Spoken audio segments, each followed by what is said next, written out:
within the party structure. You mean the change of EXCO? Yes. How it will affect the relationship with party structure? Yes. You know, party structure is already there with the Right Honorable Nekan.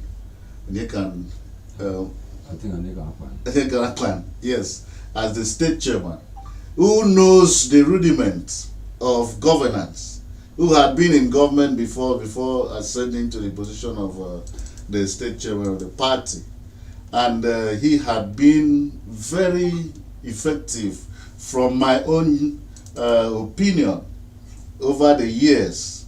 And you know, even when people expected that there was going to be a change of leadership in the last Congress, state Congress, Nyeka was brought back. So that's an experienced hand, and who has already known the Akwa Ibom dream that I'm talking about there, and then the Arise agenda that you just mentioned of Governor Omoyeno. Therefore, at this time that there is no state EXCO, the party is going to stabilize the state. The party structure, beginning from the state down to the ward level, the one stabilizing the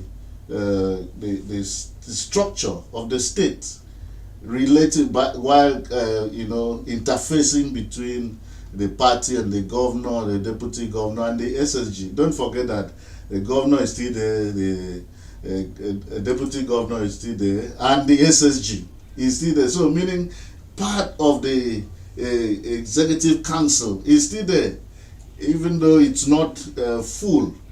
So there is no problem at all. I'm not envisaging any problem at all in the relationship, in the implication of this between the state EXCO and the party, you know, because at least I know the hands that are handling the party at the state level. Okay, if you are just joining us, this is Melting Point on Memories 96.5 FM, and we're looking at the recently dissolved state EXCO. As it is at the national level, the presidency, they're involving people from other political parties into the governance at the national level. Are you seeing the governor now bringing in people from other parties, you know, position parties to form the new EXCO, or is it just to be an all PDP affair? You know,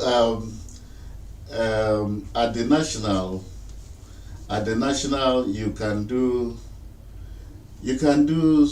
because that's at the national, you're talking about supremacy, and you're talking about yes, total authority, whereby if there's any other power that is looking at the national, maybe it's foreign power, and foreign power will not do so much, it will not influence the national government so much.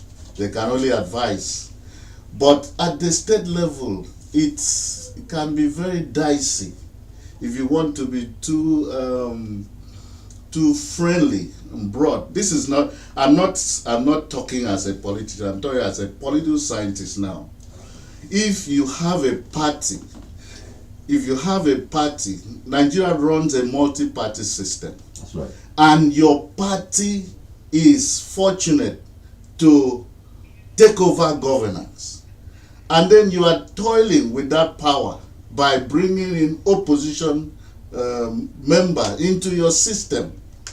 You can place them at the periphery, not in the center of government, because if you bring them into the center of government, you never can tell what meetings some of these people have in the night. You can only determine the kind of meeting they have in the day where you see them. So opposition, by that name, opposition is opposition. So if you say I want to be very friendly, it's like God saying, you know, this fight that Satan has given me all the years, let me give you a little a little opportunity, let him come into church, you know. And so opposition is opposition. I'm not saying that they are Satan. They are also our brothers and our sisters, but they have different ideologies. They have different views. If you shift, like in my language, they say, you know, you just shift small for a friend to sit before you know it. And it happens in the village land issues. They just shift a little this thing. Before you know it, they shift the boundary and shift the boundary before they take over. Especially if you are the type that doesn't go to farm and you abandon your father's land and you are in the town. Before you know it, they take over and then say, come and swim, biam. You know, if this was your father, and you run away and they take over the part. That's what I'm trying to say. Bringing in opposition, I do not think it's a nice idea to do that. But you can take care of them at the periphery if you want to, you know, if you want to kind of show how liberal your government is, but you don't bring them to, you know, discuss issues, the secret of the state. All right, Dr. Odo, what do you suggest that Pastor Omoino should look into when creating this new list of the EXCO, the incoming EXCO? It should look at, you know, there was a time I said if the state want to be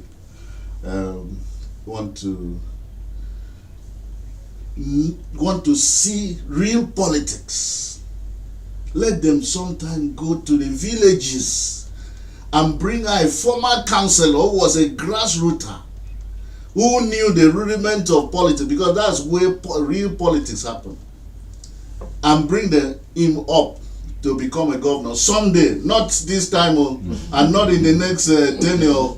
I'm saying someday, some years, you will be surprised that he will bring his knowledge and his experience to bear, and the state may really you know, than to go and bring a professional somewhere, a businessman somewhere, and so on and so forth, and then come and place. I'm not saying that they don't work properly, but I'm talking about that real political content. So Omoino is doing very well. Pastor Omoino is doing very well, excellently well. Two things he has impressed me so much is this, before I answer your question. Number one, I keep watching and listening. He's watching his movement and listening to his speeches. Do you know Pastor Omoino has never ever complained and said, you know, you people didn't expect that I should be the governor. Now I'm the governor, and all of you. He has not complained about all these difficulties that happened during the electioneering campaigns and so on. He has never lamented, and I give it to him. It looks to me like a God's brother, you know, because only God can do that. Not to remember the pains and the wounds and the others. That's number one. Number two is that Omoino has penetrated down to the grassroots, even to the family level. And this slogan that PDP gives, which they say, power to the people, he has actually applied that. He has actually handed over power to the people. How do I mean by that? In appointing people, for instance, appointing PAs, the governor in all the wards, so the 360 something wards in the state. Two, when he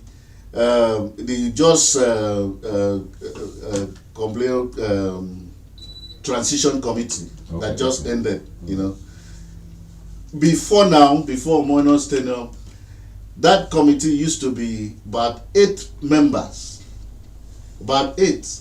But Omoino expanded it to, if your ward, local government is about, for instance, my local government is 15 wards, he gave each ward a supervisor, meaning we had 15 supervisors, and then 1 vice chairman was added to all the local government. That was penetrating into the grassroots. That was giving power to them. And above all, these people were selected by the honors of the place and sent to the state. Right, just which was a completely different ball game to what used to happen. Initially, we used to sit there here, people are just sending lists from the state to the local government for inauguration. Like right now, the local government have no supervisors yet. Processes are still on the ground, whereby the owners of different wards are meeting and putting their heads together, selecting who is going to be the supervisor. So that is giving power to the people. So that has endeared me to him. So I want to advise him too in selecting the commissioners. I know I've heard a policy statement where he said that it's a total prerogative of the governor. Yes, it is. But my question is, for instance, me that I'm talking, does he know me? If he wants to make me a commissioner, does he know me, my face and my... It is people that know us. It is the people that know their people. And it is the people that know how best some of their people can work. So he shouldn't totally lock up himself away from the people and select the list by himself. Because if he does, he may end up at the end of it and say, okay, well, what I'm saying, I take the responsibility. You should have a referee to every appointment. This person, it was this group that selected. If he has problem, I will hold them responsible. Whereby this person does not have those who can, go back to the people and be responsible to them. So he should not totally, use that prerogative by himself. Let him also listen, listening ear to stakeholders. I mean, senior and responsible stakeholders who can give him some advice. Okay, and also, let him not be total old age thing. Let the youth be given opportunity to also serve, because the youths are vibrant enough and they have fresh ideas. Issues of technology is with the youths. Talking about how someone should be a referee and all of that. Someone can argue that this case of lobbying and godfatherism can come into play. Oh, this is my godson. I can actually vouch for him because you're the person's godfather. That's why you can vouch, not necessarily because the person can do it. So how can you now manage the situation at that point? That is why I said a stakeholder and I describe that stakeholder as a responsible stakeholder. Responsible in the sense that he has his community at heart, the interest of his community at hand to work. What was the use of being a governor? Don't seem to take over. I remember in this